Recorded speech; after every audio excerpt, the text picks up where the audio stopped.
The beggar she helped walked into her restaurant the next day in a suit. Rain fell in thin, cold lines over the small street, making the neon signs shimmer like they were breathing. The morning was quiet, too quiet for a city, and the air smelled of wet concrete and leftover midnight. A few cars passed slowly, splashing water as they moved, and from the shadows near the bakery next door, a thin man stepped out, holding a soaked cardboard sign in his shaking hands. His clothes were torn, his beard was messy, his eyes looked tired in a way that felt deeper than sleep. People walked past him, pretending they didn't see him at all. And inside a tiny restaurant with steamed-up windows, a young woman named Lina watched him. Her apron was old, her shoes were cheap, her hands were always a little red from hot water and long hours. But her heart was soft, maybe too soft for the world she lived in. She pressed her fingers against the warm glass and whispered, "He looks frozen." Outside, the beggar wiped the rain off his face with the back of his sleeve. His stomach growled loud enough that even he reacted to it. He lowered his sign, ready to walk away because no one cared, but Lina couldn't ignore him. Maybe you felt that before, that sudden pull inside your chest when someone else is hurting. What would you do in a moment like this? She pushed the door open, and a wave of cold wind rushed in. "Sir," she called out gently. The beggar turned surprised. People usually didn't speak to him unless they wanted him gone. "You can come in," Lina said. "We just made porridge. It's warm." He blinked at her, confused. I, I don't have money." "That's okay," she said with a small smile. "You can still eat." For a moment he looked scared to believe her, but hunger won. He stepped inside, dripping water onto the floor. Lina hurried to get a towel. He sat slowly at a corner table, as if afraid he would break it. The restaurant was simple metal tables, yellow lights, a smell of broth and rice, but to him it felt like another world. Warmer, kinder. "My name is Lina," she said, placing a steaming bowl in front of him. "Eat slowly. It's hot." He stared at the food like it was a treasure. "Thank you," he whispered, his voice cracked. I, I haven't eaten since yesterday." Lina felt her chest tighten. "It's okay. You're safe here." He ate in quiet, small, quick bites, like he was afraid someone would take it away. For a few minutes, she just watched him from the counter, the way his shoulders eased, the way life slowly returned to his face with each spoonful. Rain kept dripping from his hair onto his shirt, but at least he wasn't shaking anymore. "Do you need anything else?" she asked. He looked at her, and his eyes softened. "You're the first person to be kind to me in weeks." Lina didn't know what to say to that. She just nodded slowly. When he finished, he tried to stand. "I'll leave. Thank you for the food." "You don't have to leave," she said. "Stay until the rain stops. It's warm here." He paused again, as if not used to permission. "Thank you," he murmured, sitting back down. The rain outside grew harder, tapping against the windows like 100 tiny fingers. The restaurant was quiet except for the soft hum of the kitchen machines. Lina didn't know why she felt such worry for a man she had just met, but something about his eyes stayed with her, a story she didn't understand yet. She turned away to clean a tray when she suddenly heard him cough, then quickly stand. "I should go," he said. "Really, I don't want to cause trouble." "You're not causing trouble," she said. "Please, just sit." But by the time she turned back, he was already outside, walking fast into the pouring rain. She stepped to the door, watching him disappear into the gray morning. "Why did he look so afraid?" she whispered. The next day, as she prepared the tables for breakfast, she kept thinking about him. She hoped he found shelter. She hoped he wasn't sick. She hoped the bell above the door rang. Lina turned, expecting a customer. Her breath caught. It was the same man. But he wasn't wearing torn clothes. He was wearing a clean, elegant suit, and he looked directly at her like he had been waiting for this moment. "Good morning, Lina," he said. She froze, confused, her heart jumping. What was happening? Why did the beggar she helped look like a completely different man today? And how did he know her name? She didn't move. She didn't blink. The story was only beginning, and she had no idea how much her life was about to change. Lina stood there wiping her hands on her apron, staring at the man in the suit. "Good morning, Lina," he repeated, his voice calm, almost gentle. Before she could answer, another customer called from behind. "Miss, can I order Lina?" Blinked, her heart racing. Yes, one moment," she said, tearing her eyes away from the stranger. When she turned back again, he had taken a seat at the same corner table where the beggar had sat yesterday. Her thoughts spun in circles. Same eyes, same face, same quiet way of looking around. But yesterday he was shaking in the rain with torn clothes. Today he looked like he walked out of a business magazine. Who was he? That morning had started like every other day in Lena's life. Her alarm rang at 4:45 a.m. in her small cramped room above the restaurant. The ceiling paint was peeling. There was a thin mattress on the floor, a small wardrobe with a broken handle, and a fan that made a soft clicking sound every few seconds. She sat up slowly, her back aching. She had slept only a few hours. On the bed next to her, her younger brother Min turned over and pulled the thin blanket over his head. Min, Lina whispered, touching his shoulder. "I have to go downstairs. Do you feel okay?" He opened his eyes halfway. He was 16 but looked younger because of how thin he was. His skin was pale, and there were dark circles under his eyes.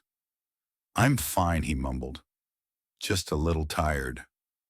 "You're always tired," Lina said softly. "Did your chest hurt in the night?" "A little," he admitted. "But it's better now." She nodded, trying to smile. "I'll bring you warm soup later, okay? Stay here. Don't go outside. And take your medicine when the alarm rings." He frowned. "We're almost out of pills." "I know," she said, her voice tight. "I'll talk to the pharmacist. Maybe they will let us pay later." "You already owe them," Min whispered. "Lina, maybe I can work. Just a little." "Help wash dishes." "No," Lina said quickly. "The doctor said you must not stand too long." "Your heart?" She stopped herself. She didn't want to scare him. Min looked away. "I hate this," he muttered. "You work all day and night. And I just lie here." She touched his hair gently. "You're not a burden. You're my brother. That's all." He swallowed and nodded. Lina got up, changed into her faded black pants and white shirt, and tied her hair back into a simple ponytail. She put on her old apron with the restaurant's name almost washed off. On the small table near the door, there was a stack of unpaid bills. Rent, electricity, medical. She didn't look at them. Not now. Not before starting her day. Downstairs, the restaurant felt cold and empty. She switched on the lights. Yellow bulbs flickered to life, showing the simple space: 6 metal tables, 12 plastic chairs, a counter, and an open kitchen behind a glass wall. The sign outside said Lina's Kitchen, Home Food. She hadn't wanted her name on it, but it was her father's idea years ago before he died of a sudden stroke. People remember a name he used to say with a laugh. They will come back because they feel like they know you. He left her the restaurant and a lot of debt. She turned on the stove, started boiling water, washed rice, cut vegetables. The motions were automatic now. Add salt, stir the broth, taste, adjust. She worked quickly in silence, listening only to the hum of the fridge and the soft bubble of soup. At 6 a.m., her neighbor Aunt Mai came in without knocking as always. "You're up early again, girl," Aunt Mai said, carrying a small basket of herbs. "Morning," Auntie Lina smiled. "Thank you for the basil." "I had extra from my stall," the older woman said. Her hands were wrinkled and rough from years of work at the market. "You can pay me later, when you have money." "I don't want more debt," Lina said softly. "Debt to me is nothing," Aunt Mai replied.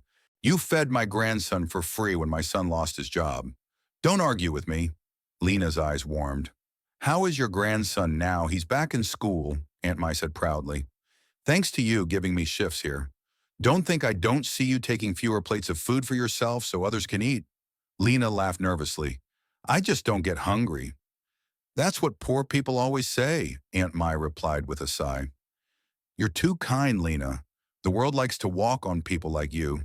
Lena looked down, wiping the counter. If I have food, I don't want to eat it alone. Aunt Mai watched her for a moment. You look tired, she said more gently. Is Min okay? He's the same, Lena answered. He needs more tests. The doctor wants an echo. Something. It costs a lot. Echocardiogram, Aunt Mai said quietly. Yes, it's not cheap. Lena nodded. The landlord came yesterday. He said if I don't pay at least half the rent this week, he will lock the door. Heartless man, Aunt Mai muttered. And after all the good food he has eaten here, Lena shrugged. He has his own problems, maybe, still Aunt Mai said. Remember you have people who care about you. You're not alone even if it feels like it. Lena smiled weakly. Thank you, Auntie. By 7 or 8 a.m., customers started to come in. Office workers, delivery drivers, a few students. Lena moved like a small storm, taking orders, serving bowls of soup, wiping tables, checking on the pots. 2 rice, 1 chicken, 1 extra soup, someone called. Comin', Lena answered, her voice bright, even though her legs ached already. She joked with regular customers, gave a little extra rice to the delivery driver, who always tipped her when he could, and smiled at the shy student who counted his coins twice before ordering. When a man in old clothes hesitated at the door looking at the menu like everything was too expensive, she walked over. We have a smaller portion, she said kindly. Cheaper. Enough to fill your stomach. Really, the man asked, relieved. Yes, she said. Sit. I'll bring it. She charged him half and gave him more anyway. You'll go broke like this, Aunt Mai whispered when she saw him. I'll be okay, Lena said. At least he won't be hungry today. By late morning after the rush, the restaurant grew quiet. Lena's feet felt heavy. Her back was stiff. She leaned against the counter and checked her phone. There was a new message from the landlord. Don't forget, 3 days. If not, I'm serious this time. Her chest tightened. She thought about selling the old gold ring her father had left. It was the only thing of his she still had. Every time she thought of selling it, she felt guilty, like betraying his memory. But she was running out of choices.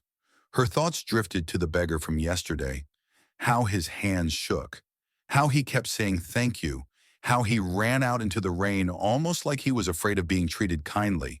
Where are you now, she whispered to herself. She wished she could have done more, given him dry clothes maybe, or asked his name. She was still thinking about him when the bell above the door rang. A group of office workers came in, laughing, talking about a meeting. Behind them, the man in the dark suit stepped quietly inside, almost hidden for a moment. Lena served the workers, first her hands a little clumsy. She kept feeling a pair of eyes on her. Finally, the rush calmed and she turned to him. He sat in the corner, sitting straight, hands folded on the table. His suit was navy blue and fit him perfectly. His shoes were polished. His hair was neatly combed back. But his eyes were the same as yesterday, tired, deep, and full of something she couldn't name. She walked over slowly. Hello, she said. Can I help you? He looked up at her and smiled softly. I think he said I should be the one asking you that. Lena frowned, confused. Sorry, can we talk? He asked. About yesterday. Her heart skipped. Yesterday, yes, he said quietly. About the man you gave free food to. In the rain. Her fingers tightened around her order notebook. How do you know about that? She asked, her voice a little shaky. He held her gaze steadily. Because he said that man was me. Lena felt the world tilt for a second, like someone had pulled the floor from under her feet. The beggar she helped had come back, and he wasn't what he seemed at all. For a long moment, Lena couldn't speak. She stared at the man in the elegant suit, trying to match him with the trembling, rain-soaked beggar from yesterday. That doesn't make sense, she whispered. You were freezing. Your clothes were torn. I know, he said softly. Please sit. Let me explain.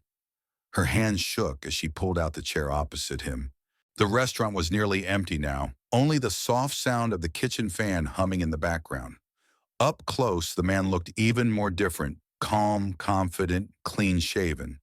But when he looked at her, she saw the same tiredness in his eyes, the same sadness. My name is Daniel, he said. Daniel Hart. Lina swallowed. Okay. Daniel, why were you on the street like that? He exhaled slowly, looking down at his hands. His voice lowered. Because I needed to disappear for a while. Lina blinked. Disappear. He nodded. My life? It isn't as perfect as this suit makes it look. She didn't say anything, waiting. I run a company, he said. My father started it. I took it over 5 years ago when he died. People expect me to be strong, smart, confident. They expect me to have all the answers. He gave a sad smile. But I don't. Lina's heart softened. She had seen strong people fall apart too. Customers who cried quietly over their meals, parents who couldn't afford school fees, workers who hid their pain behind forced smiles. Daniel continued, his voice quieter. My wife passed away 2 years ago. Cancer. She was only 32. Lina felt pain pierce her chest. I'm so sorry. She was my whole world, he whispered. After she died, I fell apart. My staff saw me as cold, but the truth is, I just didn't know how to live without her. He paused, swallowing hard. And my son, he stopped, correcting himself with a pained sigh. I mean, the boy I've been raising. Ethan, he's not my biological son, but I've taken care of him since he was 4. Lina leaned forward, curious, yet gentle. Where is he now with my sister? Daniel answered. She helps take care of him sometimes. Ethan is blind. Lina's breath caught. Her voice softened even more. That must be hard. He's the kindest child, Daniel said, forcing a smile. He loves music stories, but he doesn't understand why his mother left. And sometimes he asks if I'm going to leave too. Lina's heart tightened. You would never leave him. Never, Daniel whispered, eyes shining. But I've been so lost these past years that maybe I haven't been the father he deserves. Silence settled between them, a quiet, heavy silence that didn't feel uncomfortable. It felt honest. Lina finally asked, So yesterday, why were you out there? Dressed like that? Daniel looked embarrassed. I had a fight with my board.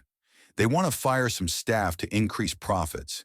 They want to push me to be harder, less human. But you didn't want that, Lina said softly. I couldn't do it. He rubbed his face with one hand. I walked out. I needed air. I walked for hours without thinking. Then it started to rain. I didn't feel like going home, or the office, or anywhere that reminded me of my failures. I ended up in an alley. I must have fallen asleep, or I don't know. And your clothes, Lina asked. He gave an embarrassed laugh. A homeless man stole my coat. I gave it to him years ago when my wife was still alive. He must have recognized me last night and grabbed it before I knew what was happening. I didn't even care. I just sat there on the ground, thinking, feeling sorry for myself. He shook his head. I didn't expect anyone to notice me. People walked by. Some looked disgusted. Some looked scared. No one cared. Lina lowered her eyes. I cared. Yes, Daniel said softly. You did. You didn't judge me. You didn't ask questions. You didn't look at me like I was less than you. You just helped. Lina swallowed. Her cheeks warmed. Anyone would have helped. No, he said firmly. Not anyone. Most people don't even see others anymore. But you saw me. Lina didn't know what to say to that. The compliment felt too big, too heavy, too strange coming from a man who looked like he belonged in a luxury office. Daniel looked around the small restaurant. This place, it's warm. It feels like home. Lina smiled shyly. It's not much. It's everything, he said quietly. Your kindness yesterday, it reminded me of my wife. She used to stop for people on the street even when we were late for something important.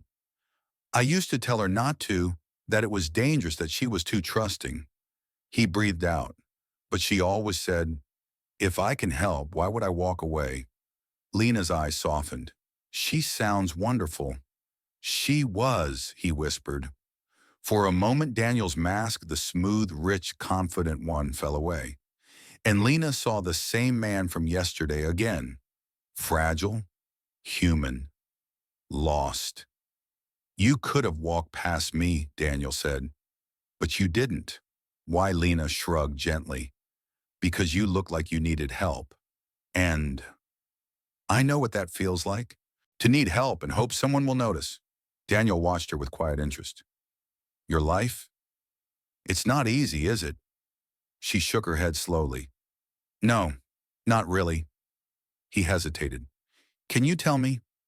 Only if you're comfortable. Lina touched the edge of the table. Maybe, but not here. Not now. There are customers watching. Daniel nodded respectfully. Of course. Take your time. But inside her chest, a strange, cautious connection was forming, something she didn't understand yet. Something she wasn't sure she should understand. Then Daniel reached into his pocket and placed a small card on the table. I came today because I wanted to thank you, he said, properly, and because I need to ask you something important. She frowned. Ask what that man you saw yesterday, he said slowly, is closer to the real me than this suit. And I don't want to hide that from my son. But I also don't want to break again. So I need help. Help with what Lina asked. He looked her straight in the eyes, his voice steady. Help becoming the father he deserves. Help grounding myself. Help remembering what kindness looks like. Lina stared at him shocked. Me, but you don't even know me. I know enough, he said softly. You saved a stranger with nothing to offer you. You care for people even when you have so little. You're exactly the kind of person I need in my life right now. Her chest tightened and her breath came shallow. Why would a man like him want anything from a woman like her? Daniel didn't give her time to ask. He stood up, smoothing his jacket. I'll come back tomorrow, he said gently, if you're willing to talk more. Then he walked out of the restaurant, leaving Lina staring at the empty space he left behind. Her heart was confused. Her hands were trembling. She didn't know it yet, but her life had just crossed paths with a man carrying more pain than she imagined. And tomorrow, everything would change again. The next morning, Lina woke up before her alarm. Her eyes opened slowly, but her mind was already awake, thinking about yesterday, about the man in the suit who claimed to be the same beggar she had fed. Daniel. His name felt strange in her thoughts, like a word she wasn't supposed to say out loud. Min was still sleeping beside her. His breathing was shallow but peaceful. She touched his forehead gently to check his temperature. Cool. Good. She tucked the blanket around him and prepared herself for another long day. When she reached the restaurant downstairs, the morning air was cold and sharp. She tied her apron and started the soup, chopping onions quietly. Only the sound of the knife and the water boiling filled the empty room. But her mind wasn't calm. What did he want from her? Why her? What could she possibly offer a man like him? She didn't know. But she felt something heavy in her stomach, a mix of fear and hope. By 7 a.m., the rush began. Lina moved quickly between tables, pouring tea, serving rice, taking orders, pretending everything in her world was simple. But every time the bell over the door rang, her heart jumped. It wasn't him. Again and again, Aunt Mai noticed. Are you waiting for someone? The older woman asked with a knowing smile. No, Lina said too quickly. Aunt Mai laughed. Your face says yes. Lina blushed and turned away. Around 9:30 a.m., when the restaurant started to quiet down, the bell rang again. Lina looked up. Her breath caught. Daniel stood there, not in a suit this time, but in simple jeans, a soft gray sweater, and a calm, humble expression. He looked normal, almost approachable. When he walked in, he didn't look around like a rich man checking the place. He looked only at her. "Good morning, Lina," he said. She felt warm and nervous at the same time. "Good morning. Um, do you want to sit?" "Yes." He chose the same corner table as before and sat down. A few customers whispered, watching them. Lina tried to act normal as she brought him a cup of tea. "Thank you," he said, his voice soft. "Do you want breakfast?" she asked. "I would like the same thing you gave me yesterday," he replied. It felt comforting. Her lips curved into a tiny smile. "Porridge. Yes, please." She brought it to him, and he ate slowly this time, not starving, not shaking, just quiet, thoughtful. He seemed more relaxed than before, more human. After he finished, he wiped his hands and looked at her seriously. "Lina," he said, "can we talk outside?" She hesitated. "Is it important?" Yes. Truth was, she was afraid. Afraid of what he would ask, afraid of what he would offer, afraid of somehow losing control of her life. But she nodded slowly. "Let me tell Aunt Mai to watch the restaurant." Outside, the morning sun was warm, drying the wet street from last night's rain. They walked a little away from the door, so no one listened. Daniel took a breath. "Yesterday I told you a little about my life, but there is something else I need to explain." Lina waited. He looked embarrassed for a moment. "I wasn't planning to come back here in a suit. It just happened. After I left your restaurant, I went home, showered, changed, and realized something important." He met her eyes. "No one in my world would have cared for the man I was yesterday, but you did, and that changed something inside me." Lina lowered her gaze. "I didn't do anything special." "Yes, you did," he insisted. "Your kindness made me look at myself differently." He stepped a little closer. "I want to ask for your help, Lina, and I understand if it sounds strange or too much." Her heart pounded. "What do you want me to help with my son?" he said softly. "And with me?" Lina's breath froze. Daniel continued. "Ethan is blind. He is sweet, curious, but he has been very withdrawn since my wife died. He hardly talks to anyone now. He barely eats. My sister tries, but he doesn't open up to her either." Lina softened. "That's painful." "It is," he said quietly.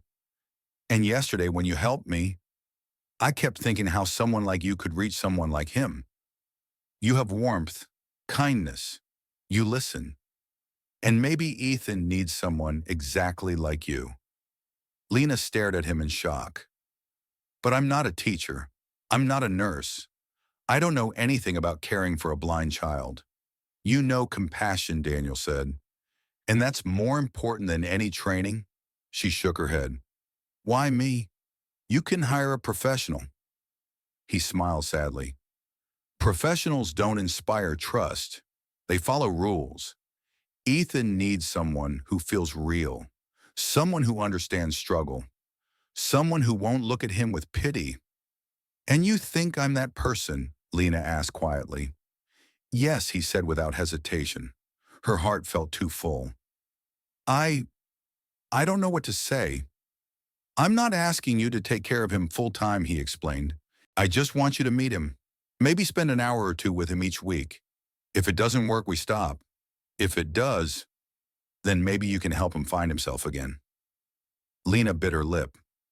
"But my life is complicated, and that's why I want to help you too," Daniel said gently. "I didn't know how bad things were for you until I paid attention yesterday. You support your brother alone. You run this place alone. You worry about bills alone." Lina's eyes widened. "How do you—" "I asked the bakery owner next door this morning," he admitted quietly. "He said you work harder than anyone on the street, that you never ask for help, that people owe you kindness, not the other way around." Lina's throat tightened. She hated when people saw her struggle. Daniel continued, I want to offer you a job, a part-time job, not instead of your restaurant, but alongside it. You would be paid fairly, more than fairly, so you can focus on your brother's health, your own future. Lina felt tears gather in her eyes, but she blinked them back. Why would you do this for me? Because you saved me yesterday, he said softly. Not with money, not with advice, but with kindness I haven't felt in years. And I promised myself, if I ever met someone with that kind of heart, I would not ignore them. He looked at her with sincerity that scared her a little. I don't want charity, she whispered. This isn't charity, he said gently. This is a chance. For you. For my son. For me. Lina looked away overwhelmed. A car passed slowly on the street, but she didn't notice. All she heard was her heartbeat and Daniel's calm voice. He stepped back, giving her space. You don't have to answer now. Think about it. I'll come tomorrow with Ethan. You'll meet him. Talk to him. After that, you can decide. Lina breathed slowly. Okay, I'll try. As they spoke, the sudden sharp sound of tires skidding ripped through the street. A child screamed. Lina spun around. A little girl had stepped off the sidewalk, her ball rolling onto the road. A motorcycle came around the corner too fast, too close. Lina didn't think. She ran. Her feet hit the ground hard. The girl stood frozen, eyes wide in terror. Move! Lina shouted, pushing forward with all her strength. She reached the child, grabbed her shoulders, and yanked her back just in time. The motorcycle shot past them, missing them by inches. The girl burst into tears, clinging to Lina. People gasped. Someone yelled at the rider, who didn't even stop. Are you okay? Lina whispered, holding the shaking girl tightly. Daniel ran to them, breathing hard. Lina, are you hurt? No, Lina said, checking the girl for bruises. She's okay. Just scared. The girl's mother rushed over, crying, hugging her daughter. Thank you, dear God, Lina smiled weakly. She just needs rest. The mother hugged her tightly. You saved her. Lina didn't feel like a hero. She felt like someone whose chest was still trying to catch breath. Daniel looked at her, shock and admiration mixing in his eyes.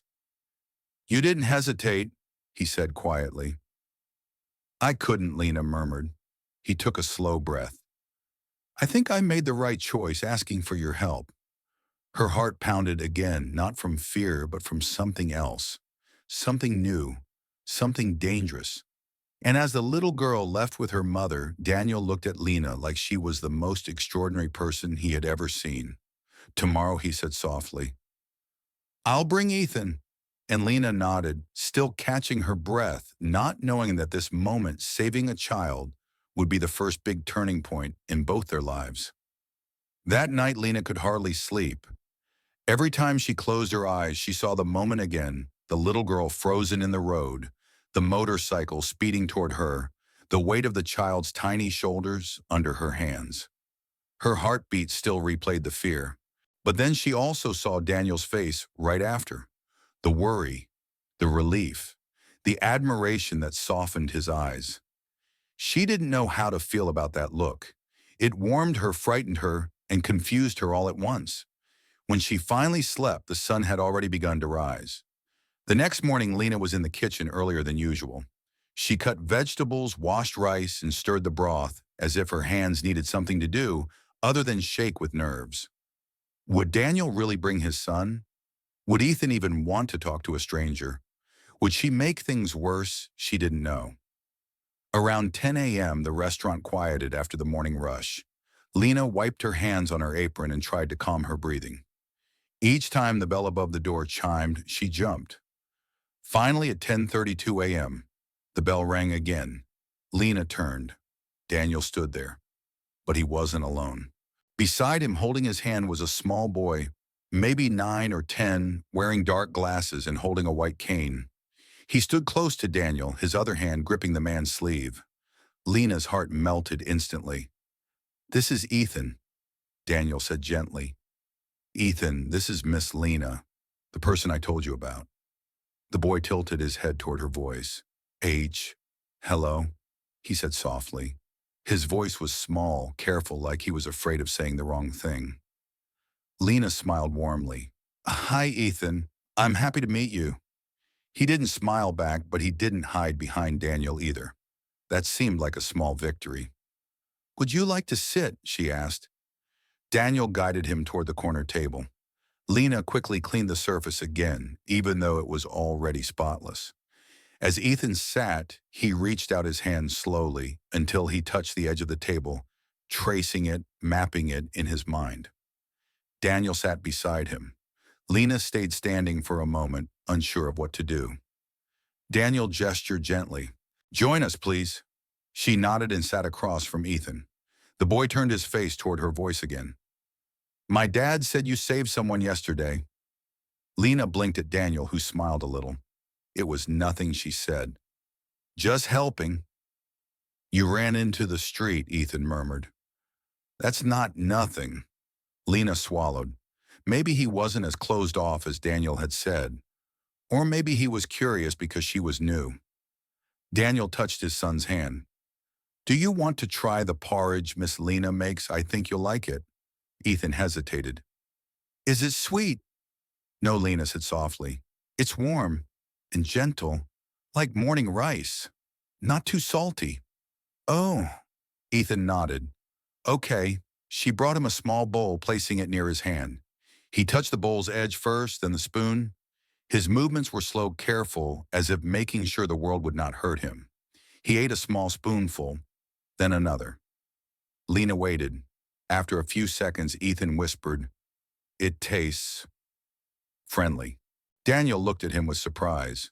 Friendly, Ethan nodded. Food made by unhappy people tastes tight, like they're squeezing it. But this is soft. Lina felt something pull on her chest. Daniel breathed out slowly, almost in relief. He hasn't described food that way since before his mother died. Lina didn't need him to say it. After a few bites, Ethan put the spoon down. Dad said I don't have to talk if I don't want to. That's true, Lina said gently. You don't have to do anything you don't feel comfortable with. Ethan tilted his head. But you sound safe. Lina froze. Daniel's eyes filled with something heavy hope. She placed her hands on the table carefully, as if making sure not to scare him. Thank you, Ethan. That means a lot. He touched the table again, tracing the wood. Can we stay a little longer? Daniel smiled, emotional. Of course. For the next hour, Lina talked gently with Ethan. About sounds, about smells, about music he liked. Daniel watched quietly, amazed by how the boy slowly opened up. He wasn't chatty, but he asked small questions. What color is the restaurant? What does steam look like? Are the chairs shiny? What shape is the window? Lina answered simply, softly, and never rushed. Halfway through, Ethan whispered, Can I come again? Daniel lowered his head, hiding the emotion in his face. Lina nodded. Anytime. After their meal, Daniel walked with Lina outside, while Ethan stayed by the window, counting the sounds of passing cars. Thank you, Daniel said quietly. I haven't seen him this calm in months. Lina smiled shyly. He's a sweet boy. He trusts you, Daniel said. Already. And trust is something he almost never gives. Lina looked embarrassed. I just talked to him. No, Daniel said gently. You connected with him. That's different. She didn't know what to say. He hesitated, then spoke carefully. My offer still stands, Lina. I'd like to hire you to spend time with Ethan. Not full days, just a few hours a week. I'll pay you well. Enough to help with your brother's medical costs, and more. Lina's heartbeat quickened. I don't know if I should accept, because you don't want to owe me anything, he asked gently. She looked down. Yes. Daniel shook his head. It wouldn't be debt. It would be a job. A real job. You're helping my son more than any therapist has in 2 years. Lina bit her lip. But my restaurant, I'm not asking you to give it up, he said. Just to give Ethan a little of your time, and in return, I want to ease some of your burdens. A silence hung between them. Let me help, he whispered. Please? She felt the sincerity in his voice, the kind of sincerity that couldn't be faked. Slowly she nodded. Okay, I'll try. Daniel exhaled in relief. Thank you. He looked at her for a moment too long, then caught himself. Would tomorrow work? Maybe 2 hours I can bring him here. Yes, Lina said. Tomorrow is fine.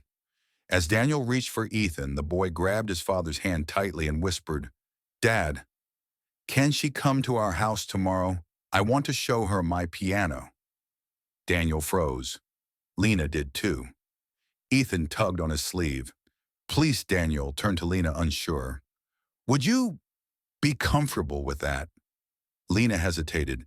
Going to his home felt big, intimate, strange. But she looked at Ethan's hopeful face and nodded slowly. Okay, I can come. Ethan smiled, small but real. Daniel seemed almost breathless. Then, tomorrow. That afternoon when the restaurant was empty, Lina sat alone at a table, staring at her hands. What was she doing? This was far from her simple life. She only wanted to help someone for one day, and now she was stepping into another family's world. But then she remembered Ethan's small voice. You sound safe, and how Daniel looked at her like she was something bright in his dark world.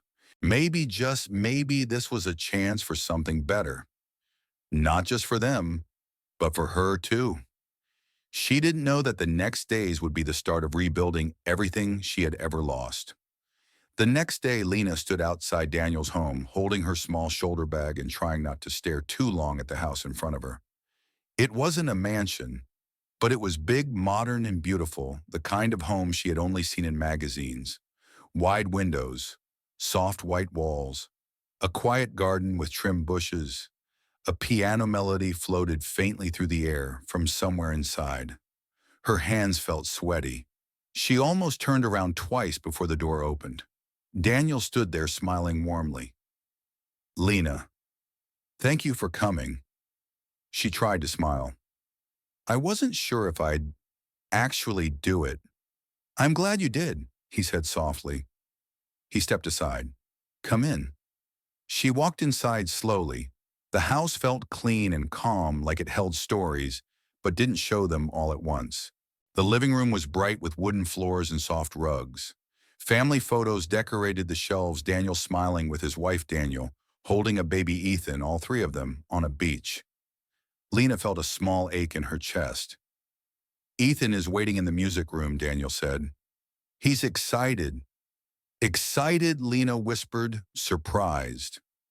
He woke up early, Daniel admitted. He kept asking if it was time. Her chest warmed at that. Daniel led her down the hallway to a room where soft piano notes drifted out. When he pushed the door open, Lina saw Ethan sitting on a small bench, hands resting on the piano keys, head tilted. Ethan, Daniel said softly. She's here. The boy's face brightened immediately. Lina, yes. Lina said, stepping closer. It's me. Come listen, Ethan said, patting the space beside him. I learned a song yesterday. Lina sat carefully beside him. Play it for me. He pressed one key, then another, making a hesitant tune. The notes were simple, uneven, sometimes too soft, but he played with full focus, his fingers searching gently across the keys. It's beautiful, Lina said when he finished. Ethan smiled shyly. I made it up. I thought maybe, if I make something pretty, maybe Mom can hear it in the sky. Lina's heart cracked. Daniel stood behind them, his hands gripping the doorway, eyes soft and aching. She would love it, Lina whispered. You think so? Ethan asked. Yes, she said, her voice warm and sure. I think she'd be proud of you. Ethan leaned his head against her arm for a moment. Daniel looked away, swallowing hard. I'll give you two some time. For the next hour, Lina helped Ethan explore sounds around the room.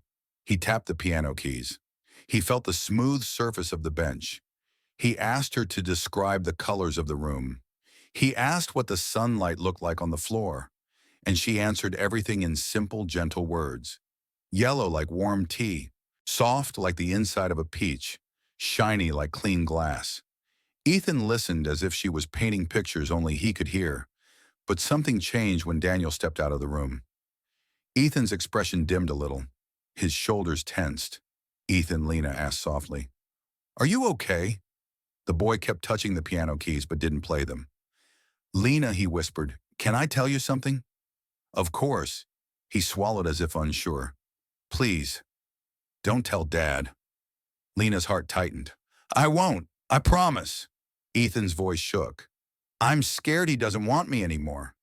Lina froze. "No, Ethan. He loves you more than anything." Why would you think that Ethan's lip trembled? "Because I can't see. Because I ask too many questions.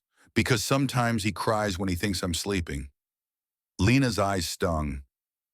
"Ethan, your disability doesn't take anything away from you, and it doesn't make your dad love you less." He moved his hands, searching for something. Lina gently took them. "He cries because he misses your mom," she whispered. "He never cries because of you." Ethan gripped her fingers tightly. "I wish he didn't hurt." Lina sighed. "He's hurting because he loved her so much. Do you think—" Ethan hesitated. "Do you think one day he can smile again?" A real smile. Lina thought of Daniel's sad eyes, the weight he carried, the way he watched her help Ethan with quiet wonder. "I think yes," she whispered. "I think he already started." Ethan nodded slowly, comforted. That moment, that gentle trust, was the exact moment everything changed. Because in the hallway outside, unseen by them, Daniel stood frozen. He had come to check on them, but instead he heard everything. His breathing shook. He pressed his fist against his mouth to stop himself from crying and walked quietly back down the hallway. 2 hours later, Lina was preparing to leave. "Can you come again tomorrow?" Ethan asked hopefully.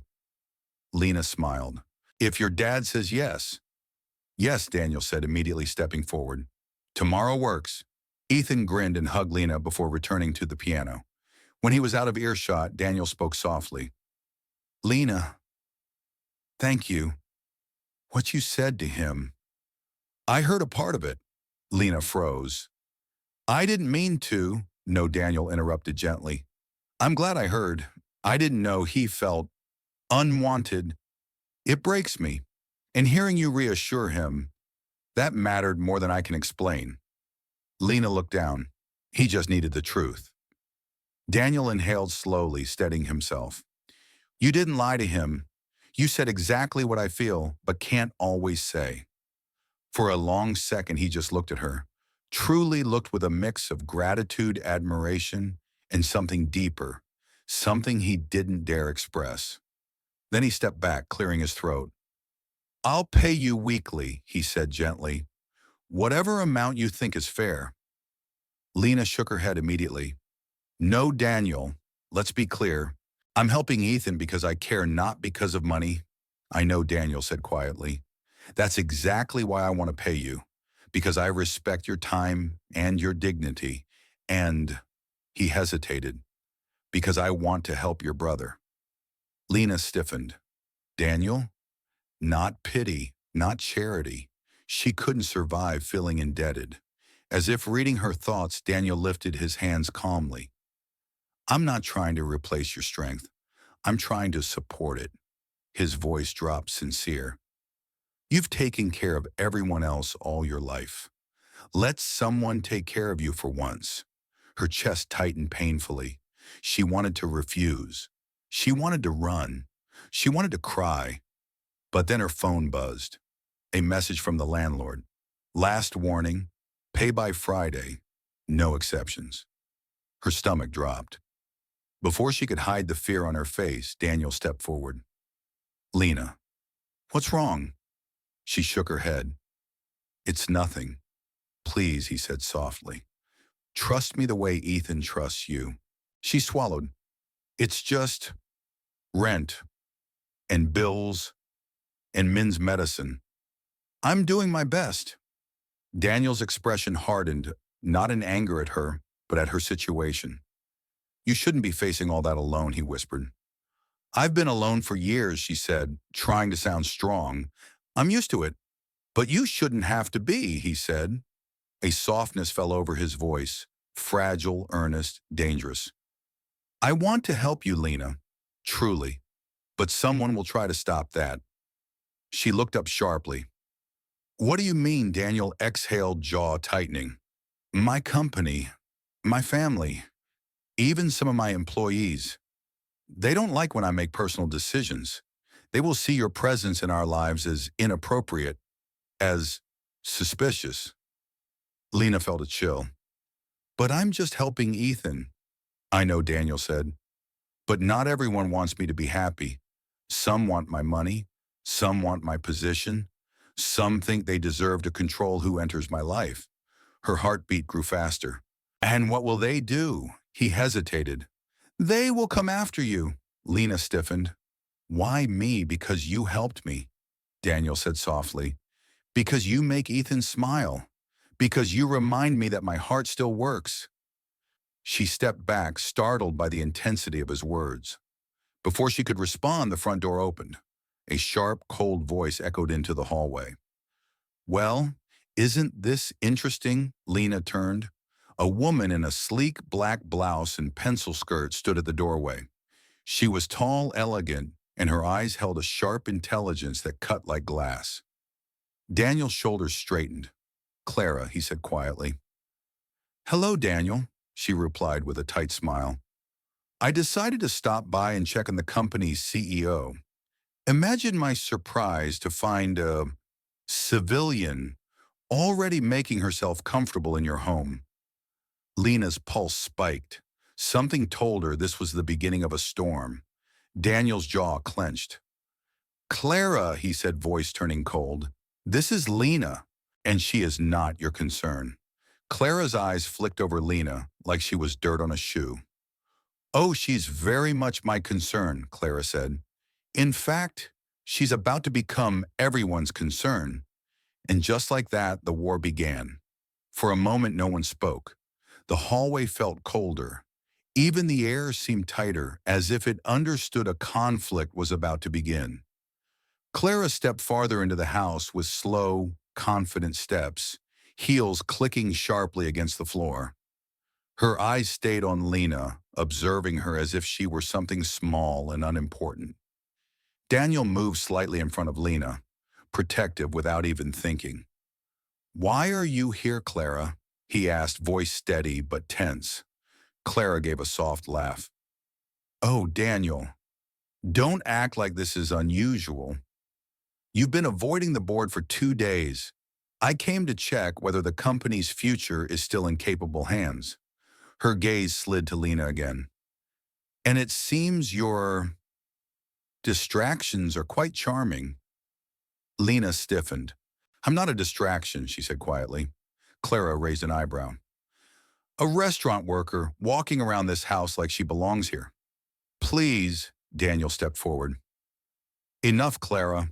She ignored him, her eyes narrowing slightly. Let me guess. You're here for money, or influence, or the attention.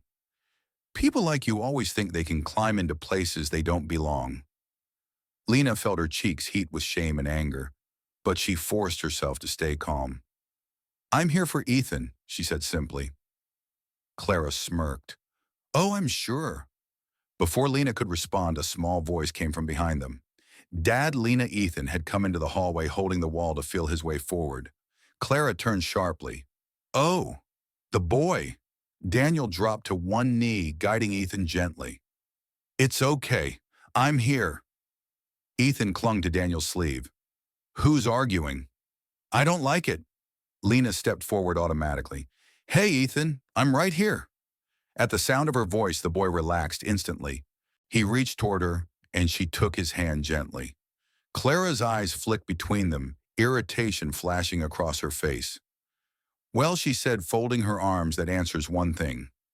The child is already attached. Daniel stood slowly, his jaw clenched. Clara, whatever you're thinking, stop. Lina is helping Ethan. That's all. Oh, please, Clara scoffed. Daniel, the board already thinks you're losing control. Your emotional instability after your wife's death, your refusal to follow financial suggestions, your sudden disappearance yesterday. Clara, Daniel said sharply, don't push this. But Clara pushed anyway. The words landed like a knife. Are you really going to risk your entire company and your reputation for a poor girl you barely know? Lina felt something sting inside her chest. The words hurt more than she expected. Daniel inhaled slowly. Lina has more integrity than half the people in that boardroom. Clara laughed. What you call integrity, I call manipulation. Then she turned her gaze fully on Lina. If you care about this child, she said coldly, leave, right now, before you ruin Daniel's life and your own. Lina flinched. Ethan squeezed her hand tightly. No, Ethan whispered. Lina, don't go. Daniel's eyes burned with anger. Clara, you are out of line. Am I? Clara stepped closer. The board has been worried about your decisions for months. Now you bring this woman into your home, into your child's life, into your business. I can't wait to see how the shareholders respond. Her voice softened, but her smile sharpened. I'm doing you a favor, Daniel, before all of this explodes. Daniel had enough. Outside, he said quietly, now. Clara blinked. What? He stepped closer, his voice calm, too calm. You heard me. Outside. Clara hesitated, but then moved toward the front door. Daniel followed. Lina stayed with Ethan, guiding him to a couch. When Daniel and Clara stepped onto the porch, the argument that followed was sharp, low, and intense. Lina couldn't hear the words, but she could feel the tension through the walls. After 10 minutes, the door opened again. Clara left without a word, her heels clicking angrily down the stone walkway. Daniel closed the door behind her, leaning against it with a heavy breath. He looked exhausted and angry and strangely relieved. Lina stood slowly. I'm sorry, she whispered. I didn't want to cause trouble. Daniel looked at her as if she had said something absurd. Lina, you didn't cause anything. Clara is protective of the company, of my decisions. She thinks she's the only one who knows what's best. But she's right about one thing, Lina said quietly. I don't belong in your world. Daniel stepped closer. Don't say that. You belong in any world you choose. Lina shook her head. People like Clara, they won't stop. And I won't let them hurt you, Daniel said firmly. His voice had an edge she had never heard before, strong, protective, filled with something deeper than simple gratitude. Lina swallowed. But why? Why are you doing all this for me? Daniel stared at her for a long moment before speaking in a soft, steady voice. Because you saved me, Lina.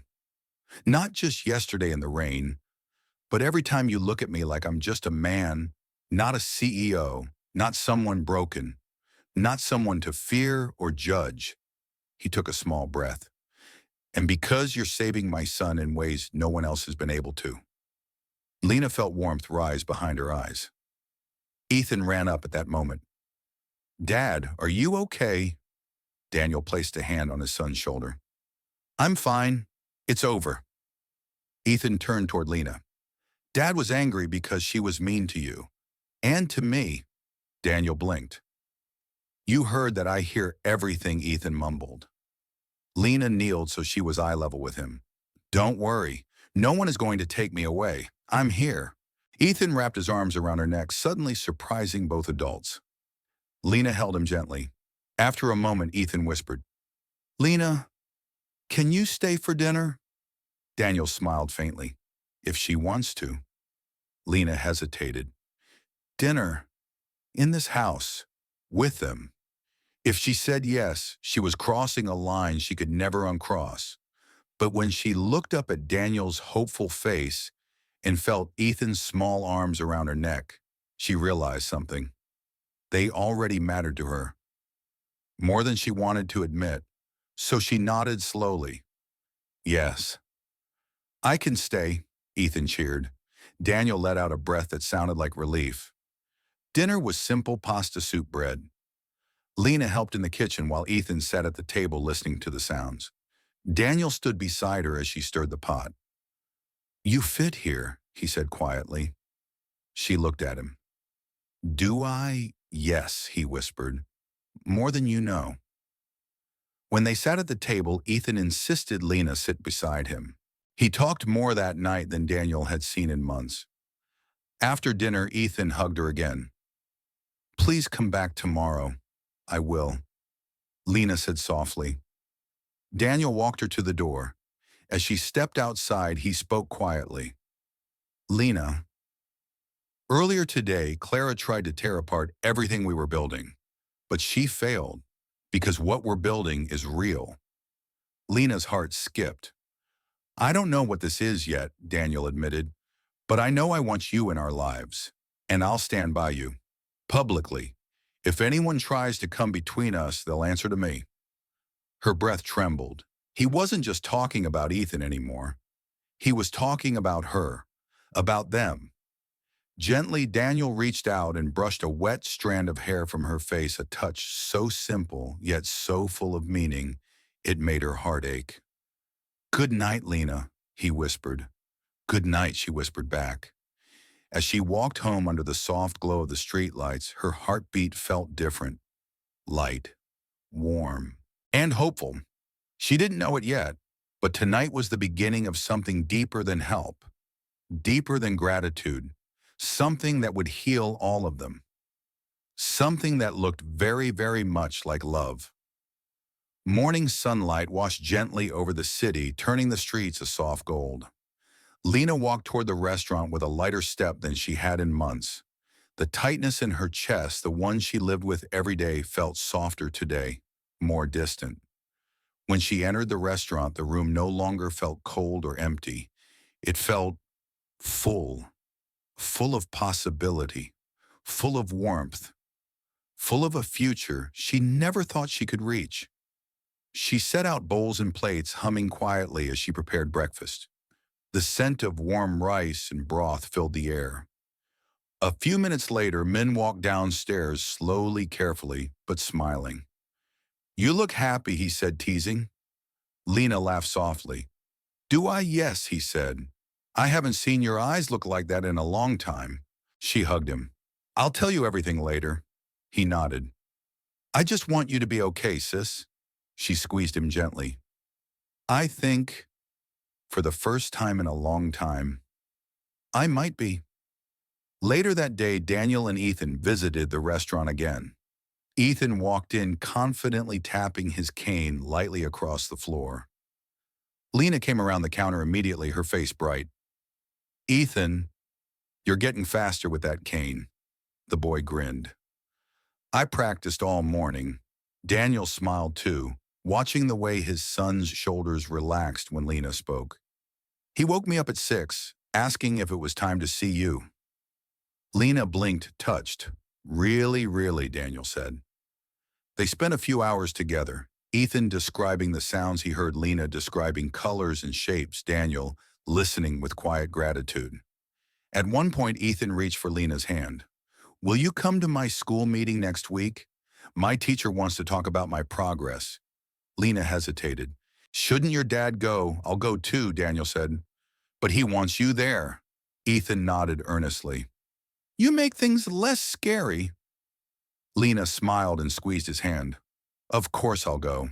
Daniel watched her with soft eyes, the kind that held gratitude, admiration, and a promise of something gentle and lasting. Weeks passed, and slowly everything began to change. Daniel helped Lina negotiate with the landlord, not by paying for her, but by standing beside her and making sure she was treated fairly. Lina's restaurant grew busier because people loved seeing the little blind boy who came in every afternoon to listen to the food smells. Men received better medicine, and his health improved. Ethan laughed more. Daniel smiled more. And Lina began to feel something she had forgotten long ago. Safety, belonging, hope. One evening after she closed the restaurant, Daniel and Ethan walked her home. They stopped in front of her door, the night air, cool and sweet. Lina, Daniel said gently, "Can we talk before you go in?" She turned toward him. "Of course." He took a slow breath. "The board knows about you now. Some of them are angry. Some think I'm making a mistake. But today, I realized something." "What?" Lina asked softly. Daniel looked straight into her eyes. "I don't want to build a life based on fear anymore. I want to build one based on kindness, on honesty, on people who matter." He took her hands gently. "And you matter, Lina. To me, to Ethan, to this family we're becoming." Her breath caught.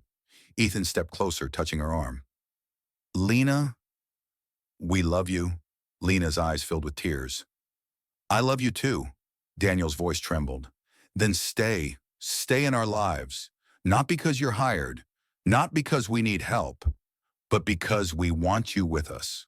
Always." A tear rolled down Lina's cheek. "I'll stay," she whispered. "As long as you'll have me." Daniel smiled a real full-heeled smile and pulled her into his arms. Ethan hugged her too, wrapping his small arms around both of them. Under the quiet streetlight, they stood together, three people who had been broken in different ways, now holding each other and finding strength in the warmth of a new beginning. The kind of beginning that felt like home. Sometimes the smallest kindness creates the biggest miracles. Lina didn't help Daniel because she wanted anything in return. She helped him because her heart refused to look away. And that one simple act changed not only his life but her own.